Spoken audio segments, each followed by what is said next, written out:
Hey guys, star God की इस video में आपका स्वागत है। तो लास्ट वीडियो हमने देखा था कि एक तरफ तो बैम को र्यू ने अंदर से झकझोर के रख दिया है, उसे समझाते हुए कि कैसे वो रेचल से अलग नहीं है और उसी की तरह मतलबी बन चुका है और अपने आसपास के लोगों की जान को खतरे में डालता रहता है। वहीं दूसरी तरफ हाकिन भी अपने बाकी सोल्स को ढूंढना चाह रहा है और वैगनर और यॉन उसके एक सोल के साथ उसी के आदमियों के सामने पहुंच चुके हैं। अब इस स्टोरी में आगे जहाँ हम देख पाते हैं कि बैम अभी भी उसी उधेरबुन में है जो कि र्यू ने उसे कहा था कि कैसे वो रेचल से अलग नहीं है। वहीं दूसरी तरफ बोरो और सच्ची भी एक चीज को डिस्कस कर रहे होते हैं कि कैसे यूकिम से डील करना थोड़ा सा ट्रिकी हो सकता है और वो भी पहली बार काफी ज्यादा खतरे में पड़ गए थे जब उन्होंने यूकिम को हल्के में लिया था और कैसे ये बैम के लिए काफी ज्यादा खतरनाक भी हो सकता है। जहाँ दूसरी तरफ यूकिम लड़ने के लिए पूरी तरीके से तैयार था। एक तरफ तो हेल ट्रेन दूसरे फ्लोर पर जाने के लिए बहुत तेजी से आगे बढ़ रही थी। वहाँ बैम की टीम स्टेज 3 के टेस्ट को देने के लिए भी रेडी हो चुकी थी। जहाँ र्यू बैम को बताती है कि यूकिम को हराने के लिए उसके पास सिर्फ 10 मिनट है क्योंकि जिस डोर को गार्ड कर रहा है वो 10 मिनट में बंद हो जाएगा। और इसी के साथ यूकिम और बैम में एक बहुत ही खतरनाक फाइट का स्टार्ट होता है जहाँ हम देखते दोनों एक दूसरी तरफ काफी तेजी से बढ़ रहे हैं। जहाँ पास खड़े बोरो और सच्ची भी चीज को समझ जाता है कि यूकिम बैम के ऊपर एक स्पीड से अटैक करने वाला है क्योंकि जगह काफी ज्यादा छोटी है, इसे डॉज करना भी काफी ज्यादा मुश्किल है। वही जैसे ये स्पेयर बैम की तरफ बढ़ती है, बैम अपनी शिंश यूज करके हवा में उड़ जाता है और उसे बहुत ज्यादा डॉज कर जाता है। लेकिन बोरो कहता है कि इसने उसे अंडरएस्टिमेट कर लिया है क्योंकि उसे पता नहीं कि उसका स्पेयर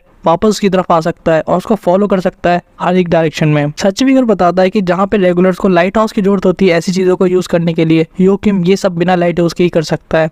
लेकिन अपना बैम भी काफी कॉन्फिडेंट था और वो अपने अटैक को यूज करता है ठीक उसके सामने जाकर कि उसे रोक सकता है और बैम इस चीज को ऐसा करने में पॉसिबल भी कर लेता है। जहाँ पे हमें बाकियों से पता लगता है कि टेक्निक रिवर्स फ्लो कंट्रोल है जो भी काफी ज्यादा डिफिकल्ट है किसी नॉर्मल रेगुलर के यूज करने के लिए। जहाँ पास करा कून उस स्पेयर को गायब होते हुए सोचता है क्या ये वाइट अब खत्म होने वाली है, लेकिन सच्चीविगर कहता है नहीं, ये तो बस एक शुरुआत है। उन्हें आगे बताता है कि यूकिम क्लोज रेंज कॉम्बैट में और भी ज्यादा स्ट्रॉन्ग हो जाता है और इसी के साथ हम हैंड टू हैंड कॉम्बैट देखने लगते हैं जहाँ पे यूकिम काफी ज्यादा फास्ट था। जहाँ एक तो सब बैम को केयरफुल रहने के लिए कहते हैं लेकिन ये फाइट और भी ज्यादा इंटेंस होती जाती है क्योंकि यूकिम काफी ज्यादा फास्ट था। अपने हाथ को किसी तलवार की तरह यूज कर रहा होता है कि अगर एक भी मूव लगा तो बैम का शेक कर सकता है। पास करा कोनी चीज को नोटिस करके काफी गुस्से में आ जाता है कि यूकिम बैम के उस हिस्से पे हमला कर रहा है जो कि पहले से घायल है। बैम भी चीज को समझ जाता है और ये डिसाइड करता है कि उसे अटैक करना होगा ना कि डिफेंड। लेकिन इस फाइट में यूकिम एक अटैक बैम की आंख के पास करता है जहाँ हम देख पाते हैं कि बैम की दोनों आंखें काफी ज्यादा सूज चुकी है। इस चीज को बोरो और साची भी नोटिस कर लेते हैं जिसे देखकर बोरो और भी ज्यादा परेशान हो जाता है और कहता है ये बहुत ही ज्यादा बुरा होने वाला है। लेकिन साची कहता है नहीं, उतना भी नहीं जितना हमें लग रहा है क्योंकि ये बॉय थोड़ा सा स्ट्रेंज है, इसकी स्किल्स और सेंसुअल रेजिस्टेंस बहुत ही ज्यादा तगड़ी है डी क्लास के लेवल के हिसाब से और इन छोटी मोटी ट्रिक्स से यूकिम इस लड़के को नहीं हरा सकता। अगर उसे हराना है तो उसे भी अपना लेवल अप करना पड़ेगा। लेकिन एक बहुत ही इंपॉर्टेंट चीज इस लड़के के अंदर नहीं है जो कि फाइट के लिए इंपॉर्टेंट है, अपने एनिमी को जान से मार देने की। वही दूसरी तरफ अब सीन शिफ्ट होता है कंडक्टर के ऑफिस में जहाँ पे असिस्टेंट उस कंडक्टर से पूछ रहा होता है कि आपने तो कहा था कि आप हाकिन की मदद करने वाले हैं, तो फिर एक मंथ के बाद स्टेज पर फाइट क्यों होने वाली है ये डिसाइड करने के लिए कि स्लेयर कौन बनेगा। लेकिन यहाँ पर पेड्रो बताता है कि सिचुएशन अब बदल चुकी है क्योंकि जो भी चीजें टीन सिटी पे हुई थी उसके बाद से फक के सीनियर्स काफी ज्यादा दबाव बना रहे हैं इस चीज को लेकर कि कराका स्लेयर की मदद ना करे और इसीलिए पूरा प्रोसेस रखा गया है जो कि काफी ज्यादा जरूरी है इस चीज को बाईपास करने के लिए। लेकिन रिजल्ट की तुम्हें चिंता करने की कोई जरूरत नहीं है क्योंकि 1 महीने के अंदर ही मैं हाकिन के सारे पार्ट्स को ढूंढ लूंगा और 1% भी चांस ऐसा हो ही नहीं सकता कि ऐसा पॉसिबल हो कि वी ऑल फाइट में हाकिन को हरा दे। वही काफी टाइम बाद हम वापस से फोकस कर पाते हैं रैक और उसकी टीम पर जहाँ एक तरफ तो वैगनर और यॉन भी हाकिन के सोल के साथ आ गए थे और दूसरी तरफ हाकिन के 2 लोग इनके साथ फाइट कर रहे थे। और यहाँ ये बॉय इन लोगों से पूछता है क्या तुम लोग यहाँ पे इतना ड्रामा क्यों कर रहे हो,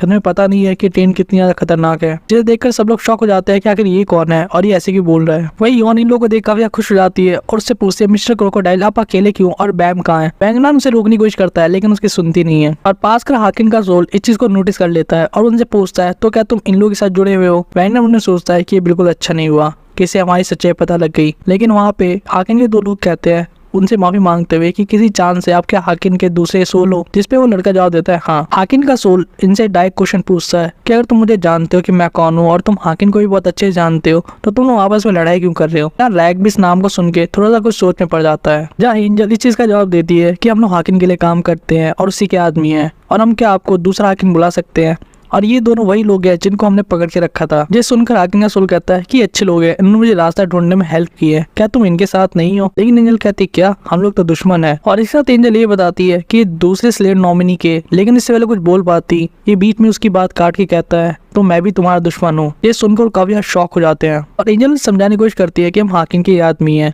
तो हम आपके दुश्मन कैसे हो सकते हैं। लेकिन ये साफ मना कर देता है कि इम्पोर्टेंट नहीं है, अगर तुम इनके एनिमी हो तो तुम मेरे भी एनिमी हो, और अगर तुमने इन्हें किसी भी तरह नुकसान पहुंचाने की कोशिश की। ये कहकर वो अपनी बुक को खोलता है जिसमें से एक बहुत ही बड़ी सी व्हाइट शॉट निकलती है और इन्हें धमकाते हुए कहता है कि मैं इनके साथ ही रहूंगा क्योंकि इन्होंने मुझे तब मदद की थी जब मैं भूखा था। वहीं दूसरी तरफ हाकिम अपनी शॉट को लेके काफी तेज से आगे बढ़ाता है, ये कहते हुए कि मेरा दूसरा सोल यही आसपास है। डैनियल उसे रोकने की कोशिश भी करता है लेकिन हाकिम उन्हें अपने को फॉलो करने के लिए कहता है। वहीं दूसरी तरफ सीन काफी ज्यादा इंटेंस हो गया था क्योंकि हाकिम के सोल ने अपनी बहुत ही खतरनाक सी स्वॉर्ड निकाल ली थी, जिसे देख काफी ज्यादा कंफ्यूज थे कि आखिर है क्या। लेकिन हमें पता लगता है कि स्वॉर्ड का नाम है सिल्वर मोरे। उन्हें आगे बताता है कि ये तलवार उसे अपने पिता से मिली थी, जो कि सिर्फ इसलिए बनाई गई थी ताकि वो अपने फैमिली की ऑनर और प्राइड को बनाए रखें। और वो इस स्वॉर्ड के साथ एंजल और उसके साथी इधर आगे बढ़ने लगता है, ये कहते हुए कि मुझे सिचुएशन पूरी तरह से पता नहीं, लेकिन अगर तुम इनके दुश्मन हो तो तुम मेरे भी दुश्मन हो और मैं तुम्हें काट के रख दूंगा इस शॉट का यूज करके। एंजल उसे रोकने की कोशिश करती है लेकिन वो कोई बात नहीं सुनना चाहता। ये समझ जाते हैं कि काफी ज्यादा खतरनाक हो सकता है। मुझे बैंगना पूरी तरह से कंफ्यूज है ये सोच के कि सिर्फ हमने इसे थोड़े से स्नैक्स दे दी खाने के लिए, ये हमारे साथ हो गया। वहीं पे ये आगे बढ़ते हुए कह रहा होता है कि काफी ज्यादा अच्छे लोग हैं, तो मुझे बताओ तुम क्या सच में इनके दुश्मन हो या तुम इनके साथी हो। इसी के साथ उसके शॉट को और भी ज्यादा लाइटनिंग के साथ बढ़ते हुए देखते हैं, जहाँ एक तरफ एंजल की हवा निकल चुकी थी और उसकी आवाज नहीं निकल रही थी, दूसरी तरफ हाकिम विसेंट चिल्लाते हुए जा रहा था ठीक उस जगह पे जहाँ वो अपने दूसरे सोल को महसूस कर पा रहा था। और ठीक इसी मूवमेंट पे हाकिम भी विसेंट के सामने आ जाता है और हमें पता लगता है कि हाकिम के दूसरे क्लोन का नाम विसेंट है। जहाँ सब शौक हो जाते हैं देख के कि उनके जैसे दिखने वाले दो लोग हैं और दोनों ही बच्चे हैं। चल एक समझ जाता है कि ये दूसरा ही हाकिम होगा। हाकिम विसेंट की तरफ आगे बढ़ते से इतना कहता है, काफी लंबा समय हो गया तुमसे मिले। जब विसेंट कहता है ऐसा लगता है जैसे पहली बार हो जब हमने एक दूसरे को देखा हो, जब से हमने सेम ही बॉडी को यूज किया है। हाकिम काफी एक्साइटेड था ये देख के कि वो काफी ठीक तरीके से उठ चुका है और उसे कहता है क्या बिल्कुल टाइम नहीं है, जल्दी से मेरे साथ एक हो जाओ। ठीक इसी मोमेंट पे बैम और यूकिन की फाइट अभी भी कंटिन्यू चल रही थी। साची कह रहा था कि जब तक बैम जहाँ से मारने की चाह अपने अंदर डेवलप नहीं करेगा वो इस फाइट में हमेशा लूजर ही रहेगा। जहाँ नॉर्मल लोग फाइट करते वक्त किसी को सामने से एक बार में पेल के रख देना चाहते हैं, वहीं बैम के अंदर बिल्कुल भी सही फीलिंग नहीं है। बोरो भी चीज से एग्री करता है और कहता है कि जब उसने बॉय को लड़ते हुए देखा उसे भी थोड़ा अजीब लगा और ये काफी ज्यादा ही अच्छा है स्लेट नॉमिनी होने के लिए, या ऐसा भी कह सकते हैं कि इसके अंदर कोई बुराई ही नहीं है। यही फैक्ट इन्हें परेशान करता है कि बैम एक तरफ तो किसी को मारना नहीं चाहता फाइट के अंदर, दूसरी तरफ हाकिम बिल्कुल भी हेजिटेट नहीं करेगा अपनी एनिमी को खत्म करने से, क्योंकि ऐसा करने से उसकी शॉट और भी ज्यादा खतरनाक और तेज हो जाती है। और हाकिम के कंपैरिजन में बैम एक बहुत ही मासूम सा बच्चा है जो काफी सीधा है और उसे एक ही महीने के अंदर अपने इस डर को ओवरकम करना होगा ताकि वो फाइट में सामने वाले को मारने की चाह से लड़ सके, क्योंकि अगर वो ऐसा करने में फेल हुआ तो कभी भी हाकिम को हरा नहीं पाएगा। वहीं इस पॉइंट पे हम देखते हैं कि बैम यूकी की तरफ एक बहुत ही खतरनाक पंच के साथ बढ़ता है और ये पंच उसे लगता भी है और इसी के साथ हाकिम जमीन पे जा गिरता है और इसी के साथ ये स्टेज क्लियर हो जाता है और सामने जाने के लिए रास्ता खुल जाता है। एक फ्लैशबैक में हम देखते हैं बहुत ही सुंदर सी व्हाइट शॉट को, जहाँ हाकिम कह रहा था कि उसे ये शॉट अपने पिता से मिली है और वो बाकी उसे काफी अच्छी तरीके से शॉट को यूज कर पाता था और जितने ज्यादा स्ट्रॉन्ग लोगों को इस शॉट से खत्म करता था उतना ही ज्यादा स्ट्रॉन्ग वो भी होते जाता था और इसी तरह उसकी तलवार भी पहले से ज्यादा स्ट्रॉन्ग हो जाती थी। लेकिन एक टाइम पर आने के बाद वो खुद ही शॉट में बदल गया और आज तक की सबसे पावरफुल और सबसे सुंदर शॉट उसने जो देखी थी वो और कोई नहीं बल्कि उसके खुद का फादर था और उससे निकलने वाली एक ब्यूटीफुल लाइट ही शायद उसको इस चीज के लिए मोटिवेट की थी कि वो भी इस रास्ते को फॉलो करे और एक बहुत ही ताकतवर शॉट बन सके। लेकिन चाहे वो कितना भी ज्यादा मेहनत कर ले, कितनी बार ट्रेनिंग कर ले, लेकिन वो कहीं भी उतनी ज्यादा चमकती शॉट नहीं बन सका जैसा कि उसका फादर था और इसीलिए कभी भी उसके फादर उसकी तरफ घूमकर उसकी तरफ नहीं देखते थे। और विंसेंट ये सारी चीजें बाकी बच्चों से भी डिस्कस करता था जो कि उसी की फैमिली के थे और बिल्कुल सेम ही सोच रखते थे। और उन्हीं में से किसी एक ने ये सजेस्ट किया कि अगर वो सारे एक हो जाए तो उनकी पावर्स भी शायद उस लेवल पे पहुंच जाए जैसे उसके फादर की थी और उनकी शॉट भी बिल्कुल वैसी शाइनिंग होगी जैसे उनके फादर की है। लेकिन बाद में उसे पता लगा कि ये सारी चीजें कोई डीमन उन्हें बता रहा है। लेकिन ये बात अब बहुत ज्यादा मैटर नहीं करती क्योंकि उन्हें कुछ भी करके वो एक शॉट बनना है जो कि ज्यादा शाइन कर सके उनके फादर की शॉट से और इसके लिए उन्होंने डीमन की भी हेल्प ले ली ताकि वो एक बन सके। और अब हम प्रेजेंट में देखते हैं वापस वही चीज जो कि हाकिम विंसेंट से कह रहा था कि हमें वापस एक बन जाना चाहिए अभी के अभी। और इसके लिए रीजन दे के विंसेंट को बताता है कि कहीं से कोई आ गया है जो कि अपने आप को स्लेट नॉमिनी बता रहा है और उसके बाद से सारी चीजें खराब हो चुकी है। ये सुनकर विंसेंट भी थोड़ा सा सरप्राइज होता है कि आखिर स्लेयर नॉमिनी कौन है। हाकिन उसे बताता है कि इसका नाम जीव व्यूल ग्रेस है। हाकिन विंसेंट को आगे बताता है कि इन सभी चीजों की वजह से काफी ज्यादा रायता फैल गया है और अब उन्हें कम्पीट करना पड़ेगा स्लेयर नॉमिनी बनने के लिए इस जीव व्यूल ग्रेस से। अब पास खड़े रैक और बाकी लोग को भी ये चीज सुन के काफी ज्यादा शौक लगता है कि हाकिन और व्यूल आपस में फाइट करने वाले हैं स्लेयर नॉमिनी के प्लेस के लिए। जहाँ हाकिन अभी विंसेंट को समझा रहा था कि अब हमें एक बन जाना चाहिए ताकि विन जैसे घटिया लोगों को हरा सके। ये सुनकर विंसेंट मान जाता है, लेकिन उसे एक क्वेश्चन पूछता है कि जब हम एक बन जाएंगे तो हम में से कौन गायब होने वाला है। वहीं दूसरी तरफ बैम और उसके दोस्त भी अब स्टेज को क्लियर करके आगे की तरफ बढ़ जाते हैं, जहाँ उन्हें काफी बड़ा पैसेज मिलता है जाने के लिए। और में से जो लोग पहली बार हेल ट्रेन आए थे इसे देखकर काफी ज्यादा सरप्राइज होते हैं कि देखने में कितनी ज्यादा बड़ी है जगह, जबकि एक ट्रेन है। जहाँ विलियम्स इन लोग को बताता है कि पैसेज को देख के ऐसा लगता है कि अभी भी 37 फ्लोर के पास ही है। जहाँ पास खड़ा आदमी उससे पूछता है कि क्या तुम सिर्फ देख के बता सकते हो कि कौन सा फ्लोर होने वाला है, जिसे विलियम्स कहता है हाँ, क्योंकि हर फ्लोर पर। विलियम आगे ये भी बताता है कि हेल ट्रेन के पैसेज अंदर से चेंज हो जाते हैं हर फ्लोर पे, जैसे कि जिंदा हो। और ये बनाने वाला और कोई नहीं बल्कि वर्कशॉप वाले थे। यह देखकर विलियम के चेले और भी ज्यादा अमेज फील करते हैं, लेकिन विलियम उन्हें ये भी कहता है कि उन्हें काफी ज्यादा केयरफुल रहने की जरूरत है। इसके साथ ही हमें नहीं पता कि कब और कौन सी चीज एनिमी में बदल जाए या कहाँ से हमारे नई दुश्मन आ जाए हमसे लड़ने के लिए। वहीं कून मैम से पूछता है क्या वो कैसा फील कर रहा है और वो पहले से ठीक है कि नहीं, क्योंकि बहुत ही ज्यादा हो गया उसके लिए। लेकिन मैम हंसते कहता है कि नहीं वो ठीक है, क्योंकि जैसे वो फक के अंदर ट्रेनिंग करता था उसके सामने तो कुछ भी नहीं। वही कून अपने मन में सोचता है कि शायद मैम को अभी वही बात परेशान कर रही है जो कि रून ने से कही थी। और वो पूरी तरीके से गलत भी नहीं है, लेकिन उसे सारी रिस्पॉन्सिबिलिटी अपने ऊपर नहीं लेनी चाहिए, क्योंकि हाकिन उसके पास जरूर कोई हुक्म का एक होगा हमसे जीतने के लिए। वही मन में ये भी सोचता है कि लून उन्हें कौन सा रास्ते पे लेके जा रही है। वही दूसरी हम साची को देखते हैं जो कि बैम से कहता है कि उसे कुछ बात करना चाहता है, जहाँ बैम भी चीज से एग्री करता है। जहाँ साची बैम से माफी मांगता है कि उन लोगों की वजह से बैम इन पछड़े में पड़ गया, लेकिन बैम उसे कहता है कि ऐसा करने की जरूरत नहीं है, क्योंकि उसने रेचल को फॉलो किया और इसे लो यहाँ पर है। जहाँ साची कहता है कि डैनियल बहुत ही अच्छा बंदा था, लेकिन जब से वो सारी चीजें हुई हेल ट्रेन पे और रोन की वजह से वो पूरी तरह से बदल गया है। वो शौक उसके लिए बहुत ही बड़ा था। रोन ने अपनी सोल सेक्रीफाइस कर दी हाकिन को सील करने के लिए, ताकि वो हम सबकी जान बचा सके। और हाकिन किसी प्लान की वजह से ट्रेन पर आया था और इसीलिए उसने अपने सोल्स को डिवाइड करके इस ट्रेन के अंदर छुपा दिया। उसके अकॉर्डिंग कोई एक ही जिंदा रह सकता है और ट्रेन से बाहर निकल सकता है, और जो सबसे पहले अवेक हुआ था ये वही है। लेकिन रोन की सेक्रीफाइस की वजह से उसका पूरा प्लान खराब हो गया और उसका गोल पूरा होते होते रुक गया। और रोन ने जिस स्पेल का यूज किया था उसको बांधने के लिए, उसके लिए उसे अपनी सोल को सेक्रीफाइस करना पड़ा था। और जैसे ही वो स्पेल पूरा हुआ उसकी सोल भी गायब हो गई। साची आगे ये भी बताता है कि कैसे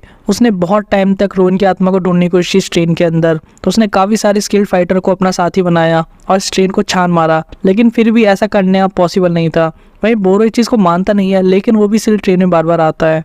साची यहाँ तक बोलता है कि मैंने सारी तरीके के वर्जित मंत्रों का भी यूज किया, अपनी सोल तक को बेच दिया, लेकिन फिर भी मैं उसे वापस नहीं ला सका। इसकी वजह से मैंने अपनी एक आंख भी खो दी और शायद हमने रोन के त्याग को बहुत ही हल्के में ले लिया और हम काफी ज्यादा लालची हो गए इस चीज को लेकर कि हम कैसे बच गए। और अब तुम भी इस फाइट के अंदर इन्वॉल्व हो, तो मैं चाहता हूँ कि तुम जानो ये चीज कि डैनियल कोई बुरा बंदा नहीं था और वो क्यों हाकिन की मदद कर रहा है और हमें क्यों हाकिन को किसी भी तरह से हराना ही होगा। लेकिन तभी उनकी टीम में से कोई उन्हें बताता है कि सामने एक वाल्व डिवाइस है जो कि उन्हें गार्जियन के पास लेके जाने वाला है। और हेल ट्रेन में गार्जियन खास करके कोई खजाने या किसी रेयर आइटम को प्रोटेक्ट कर रहे होते हैं। जहाँ एक तरफ तो उनकी टीम में सेंटीमेंट था कि इनकी लॉटरी लग गई है, लेकिन दूसरी तरफ कुछ लोग ये भी कहते हैं कि उनसे लड़ना ही काफी ज्यादा डिफिकल्ट है। वही साची उन्हें सजेस्ट करता है कि अगर हम उनसे लड़ने में काबिल नहीं है तो हमें वहाँ नहीं जाना चाहिए, और वैसे भी यहाँ पे काफी ज्यादा टाइम खर्च होने वाला है। और इसी के साथ वो बैम से पूछता है कि तुम क्या डिसाइड करते हो, क्योंकि हमने पहले डिसाइड कर लिया है कि सारी फाइट अब तुम करने वाले हो, तो तुम ही चॉइस करो कि हमें गार्जियन के पास जाना चाहिए या नहीं, हमें गार्जियन से फाइट करनी चाहिए या नहीं। वही सीन शिफ्ट होकर वापस हाकिन और विंसेंट के पास आता है, जहाँ हाकिन विंसेंट को कहता है कि तुम्हारा क्या मतलब है कि हमें से कोई गायब हो जाएगा, तुम्हें पता है ना कि हम काफी सारे हैं फिर भी एक हैं, और ऐसा नहीं होता कि एक बचेगा और बाकी सारे गायब हो जाएंगे, और हम तो बस एक परफेक्ट शॉट बनना चाहते थे, तुम भूल गए क्या विंसेंट। लेकिन विंसेंट यहाँ उससे कहता है कि इतने सालों से सिर्फ तुम थे जो कि अकेले परफेक्ट शॉट की तरह जी रहे थे हाकिन, क्योंकि एक से ज्यादा आत्मा एक शरीर के अंदर नहीं जाग सकती। हम सभी लोग सो रहे थे जबकि तुम सारे कंट्रोल में थे, और उस कांड के बाद ये जरूरी हो गया था कि हम सभी अपने सोल्स को इस ट्रेन पे छुपा दें, और ऐसा करने के लिए हमें काफी सारे सेक्रीफाइसेस की जरूरत थी। लेकिन अंत में हम उसमें फेल हो गए और हमें अनस्टेबल कंडीशन के अंदर ही यहाँ पे सील होना पड़ा। लेकिन तभी मुझे एक चीज रियलाइज हुई कि मैं उतने सालों तक सो रहा था, या ऐसा कहे कि गायब हो चुका था, और वो परफेक्ट शॉट जो हम सब बनना चाहते थे उस पोजीशन को सिर्फ तुम जी रहे थे, जैसे कि राज सिंहासन पे सिर्फ तुम हो, सारी पावर सिर्फ तुम्हारे कंट्रोल में थी। और इसीलिए अब मेरी बारी हाकिन, मैं ही दूसरा स्लेयर बनूंगा और मैं ही वो होऊंगा जो हमारे फादर का सर काटेगा और उन्हें मजबूर कर दूंगा अपनी तरफ एक बार देखने के लिए। पास खड़े सारे लोग काफी ज्यादा कंफ्यूज थे। जब डैन सोच रहा था कि आखिर ऐसा कैसे हो सकता है कि हाकिन का क्लोन उसी के ऑर्डर को ना माने, या शायद बात यहाँ उससे बढ़कर है। वहीं दूसरी तरफ वैगनार भी ये चीज सोच रहा था कि अगर इनके मल्टीपल सोल कैसे हो सकते हैं। उसे बहुत सारी चीज समझ तो नहीं आ रही थी, लेकिन वो एक चीज समझ गया था कि अगर ये दोनों एक होते हैं तो एक बहुत ही खतरनाक और डरावना मॉन्स्टर बनने वाला है। वही याकिन अभी विंसेंट को मनाने में लगा था, ये समझाते हुए कि कैसे उसे भी एक प्राइस देना पड़ा था मॉन्स्टर बनने के लिए जो कि जागा रह सके। उसे लगातार सोल्स को कंज्यूम करना पड़ेगा खाने की तरह। और यहाँ विंसेंट सीरियस होकर उससे कहता है, तो तुम्हारा क्या ये मतलब है कि तुम मेरी सोल को भी खाना चाहते हो जगे रहने के लिए? ठीक इसी के नेक्स्ट फ्रेम में काफी बैड सा एक सीन देखते हैं जहाँ पे दोनों ने अपनी स्वॉर्ड एक दूसरी तरफ कर दी है और हाकिन और विंसेंट एक दूसरे से लड़ने के लिए तैयार हो चुके हैं। जहाँ हाकिन डैन को ऑर्डर देता है कि जितने भी छोटे मोटे लोग हैं इनको खत्म कर दो, जिसे देखकर बाकी लोग भी रेडी हो जाते हैं। और फार्टो उसके साथ सोचती है कि हमें किसका साथ देना चाहिए, लेकिन जैसे ही एंजल उसके साथ ही अटैक करते हैं, ये डिसाइड करता है कि हम इन्हीं को हराने वाले हैं। लेकिन वहाँ पे एक बहुत ही खतरनाक ब्लास्ट होता है जिसे देखकर सब लोग डर जाते हैं कि इन्होंने अपनी शॉट को हिट किया था और उसी से इतना ज्यादा खतरनाक डैमेज हो चुका है। वो समझ जाता है कि ये लड़ाई हमारे औकात से बाहर है। यहाँ पे हाकिन विंसेंट को कहता है कि शायद मैं तुम्हें कुछ ज्यादा ही हल्के में ले रहा था, अब की बार मैं तुम सबकी सोल को इस तरह से खाऊंगा कि तुम लोग कभी वापस से जाग ना सको। पास का वैगनर विंसेंट से पूछता है कि अगर आप हाकिन को खा लेते हो तो उसके बाद आपका क्या प्लान है, क्या आप करोगे उस वियोल के मैच के साथ जो कि 1 महीने में होने वाला है? अच्छा, वो मैच? उससे पहले अपने सभी भाई बहनों को 1 महीने के अंदर ही ढूंढ लूंगा और अपनी परफेक्ट स्टेट को भी अचीव कर लूंगा और उसके बाद ही मैच के लिए जाऊंगा। वियोल को हराने के बाद मैं ही स्लेयर नॉमिनी बनने वाला हूँ, लेकिन मैं उसको जरूर पनिश करूंगा जिसने इस अजीब और बेकार के मैच को करवाया है। लेकिन तुम्हें चिंता करने की कोई जरूरत नहीं है, तुम लोग ठीक रहोगे। तुमने मुझसे झूठ जरूर बोला है, लेकिन मैं कभी उन लोगों को नहीं छोड़ता जिन्होंने मुझ पर दया दिखाई हो। वहीं वैगनार अपने मन में सोचता है कि मुझे पता था कि चाहे कोई अच्छा हो या बुरा, चाहे इनमें से कोई भी जगह रहे, लेकिन इनको एक नहीं होने देना है। और इसी के साथ वैगनार उससे माफी मांगते हुए उसके ऊपर एक अटैक कर देता है, ये सोचते हुए कि कून ने खासकर लिमिट हटा दी हो हेवनली मिरर को यूज करने के लिए, और उसे कहता है कि आप बस 1 महीने के लिए और सो जाओ विंसेंट। और इसी के साथ विंसेंट गायब हो जाता है। ये देख के हाकिन भी काफी ज्यादा कंफ्यूज जाता है कि आखिर वो गायब कैसे हो गया, और वो काफी गुस्से में आके उसे कहता है, ये पीले बाल वाले आखिर तुमने क्या किया घटिया इंसान। वैगनार खुश होते हुए योन को कहता है कि इन सभी को जला डालो ईवा, जिसके बाद योन वहाँ पे एक बहुत ही खतरनाक फायर अटैक कर देती है। वैगनार और बाकी लोग ये कहते हुए भाग जाते हैं कि हमें यहाँ से निकलना होगा और चाहे कुछ भी हो जाए हमें 1 महीने के लिए विंसेंट की सोल को इस घटिया आदमी से बचा के रखना होगा। वहीं दूसरी तरफ बैमोस के टीममेट्स एक हिडन रूम के अंदर टेलीपोर्ट हो जाते हैं उस वेब डिवाइस को यूज करने के बाद, और उनके सामने होता है गॉड ऑफ द गार्जियन जो कि सो रहा होता है, जो कि दिखने में कोई जाइंट सा लगता है। इसी इंटरेस्टिंग पॉइंट के साथ टावर ऑफ गॉड के एक्सप्रेशन विंडो को यहीं पे खत्म करते हैं, जहाँ एक तरफ तो बैमोस के दोस्त गॉड ऑफ द गार्जियन के सामने आ चुके हैं, वहीं दूसरी तरफ क्या हाकिन विंसेंट की सोल को अपने पास ले पाएगा या नहीं, ये सब जानने के लिए आप हमारी नेक्स्ट वीडियो का इंतजार कर सकते हैं। तब तक के लिए आप इस वीडियो को लाइक कर सकते हैं, चैनल को सब्सक्राइब कर सकते हैं और इस वीडियो को ज़्यादा शेयर कर सकते हैं। हमें कमेंट करके बता सकते हैं आपको और कौन सी वीडियोस चाहिए।